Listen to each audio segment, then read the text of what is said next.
ನಮಸ್ಕಾರ ಕರ್ನಾಟಕ.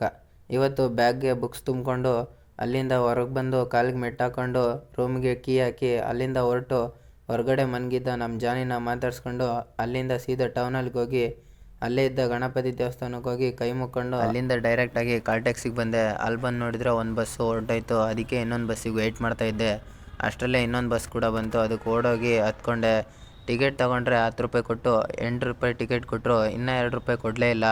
ಸ್ವಲ್ಪ ಹೊತ್ತು ಬಿಟ್ಟು ಕೇಳಿದರೆ ಚೇಂಜ್ ಇಲ್ಲ, ನೀವೇ ತಂದು ಕೊಡಬೇಕು ಚೇಂಜು ಅಂತ ಹೇಳಿದರು. ಪ್ರತಿಯೊಬ್ಬರಿಗೂ ಇದೇ ಥರ ಮಾಡಿದರೆ ದಿನಕ್ಕೆ 100 ಜನ ಹತ್ಕೊಂಡ್ರೆ ಅಲ್ಲಿಗೆ 200 ರೂಪಾಯಿ ಆಯಿತು. ಇವ್ರಿಗೆ ಸ್ಯಾಲ್ರಿನೇ ಬೇಕಾಗಿಲ್ಲ. ಹಿಂಗೆ ನೋಡ್ರಿ ನಮ್ಮ ಗೌರ್ಮೆಂಟ್ ಉದ್ಧಾರ ಆಗೋದು.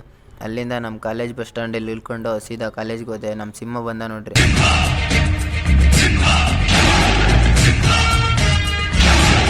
ಕ್ಲಾಸಸ್ನೆಲ್ಲ ಮುಗಿಸ್ಕೊಂಡು ಸಂಜೆ ನನ್ನ ಫ್ರೆಂಡ್ ಗಾಡೀಲಿ ಬಸ್ ಸ್ಟ್ಯಾಂಡ್ ಹತ್ರ ಡ್ರಾಪ್ ಹಾಕ್ಸ್ಕೊಂಡು ಅಲ್ಲಿಂದ ಬಸ್ ಹತ್ತಿ ಸೀದಾ ಹಾಸ್ಟೆಲ್ ಕಡೆ ಬಂದೆ. ಇವತ್ತು ನಾನು ಮಾಡಿದ್ದಿಷ್ಟೇ. ಈ ವಿಡಿಯೋ ನಿಮಗೆ ಇಷ್ಟ ಆಗಿದ್ರೆ ದಯವಿಟ್ಟು ಒಂದು ಲೈಕ್ ಮಾಡಿ, ಹಾಗೆ ಫಾಲೋ ಮಾಡಿ.